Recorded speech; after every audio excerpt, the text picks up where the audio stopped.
turabaramukije mwebwe mwese musanzwe muri ko murakurikirana chaîne yacu Orpheumgat TV. Uno munsi nkuko mwahora mubigisaba abanwanyi bamwe yuko twoza turabashiriraho abaririmbyi babafasha guhimbaza Imana. Twaramutse dufise umuririmbyi rero uno munsi niwe agomba kubateramisha kuri no channel yacu. Rero reka tume umwanya abidondore mumumenye mwebwe mwese musanze mudukurikirana. Mwarahizagiwe cyane. Turabaramukije mwebwe mwese bakunze ba Orpheumgat TV. Ku mazina nitwa Fabrice Niyonkuru. Ego Fabrice Niyonkuru, watubuye amazina yawe sinzi mubahehe musanze mukora iki mu buzima bwa none? Ego aho mba mu ntara ya Bubanza, ego komine Gihanga, village ya Kane. Ya murakoze cyane Fabrice. Akazi nkora nako ndi umushomeri. Ya oya nta mushomeri hari muri Kristo Yesu. Umuririmbyi yavuze ni turi bishomeri ngo turafise imirimo. Nanahivuze nyine mu buzima busanzwe muga muri Kristo turabatunze. Amen amen. Rero namwe banwanyi ba televiziyo yacu Orpheumgat TV, tugomba tutangure tubereke impano iri muri mwene data Fabrice n'amavuta Imana yamusizemwo kugira ngo ayadusangize. Rero mukomeze kuzoca mugera mukora sabone ndi muri kino gikorwa cha Orpheumgat TV. Ni ntayo Fisto, mwarahezagiwe cyane. Karibu Fabrice. Murakoze cyane.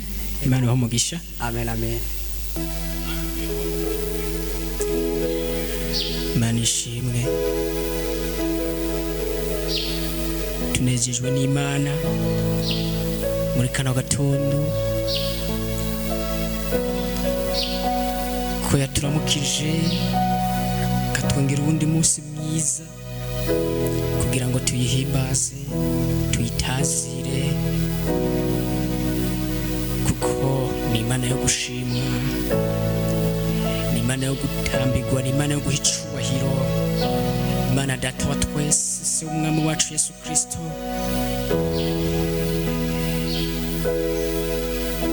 Rero ni byiza ko tuba mu mwanya kugira ngo dutazire Imana,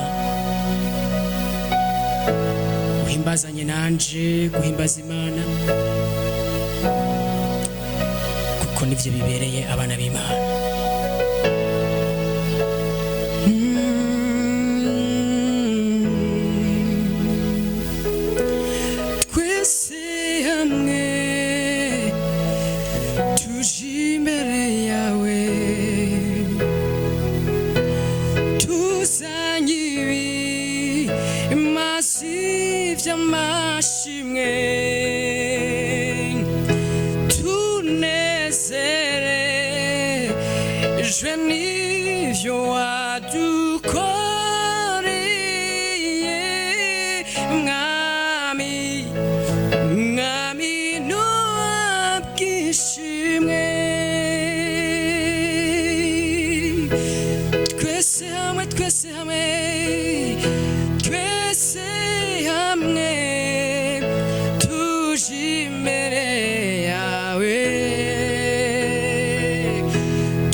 Tuzanyibi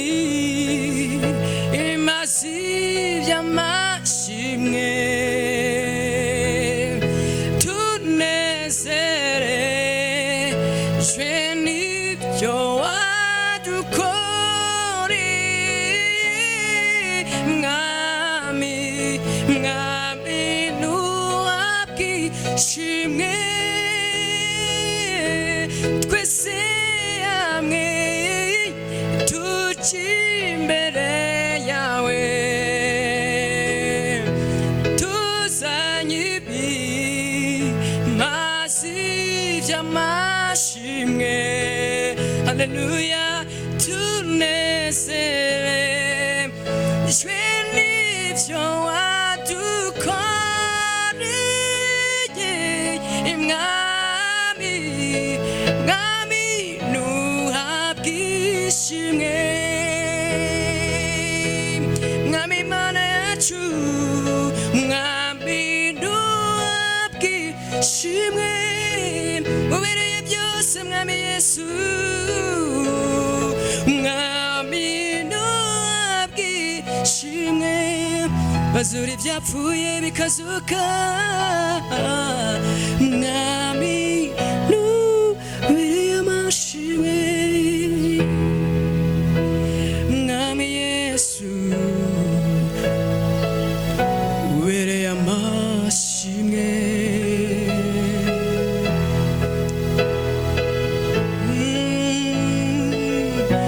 ubereye amashimwe mu miryango yacu mu gihugu cyacu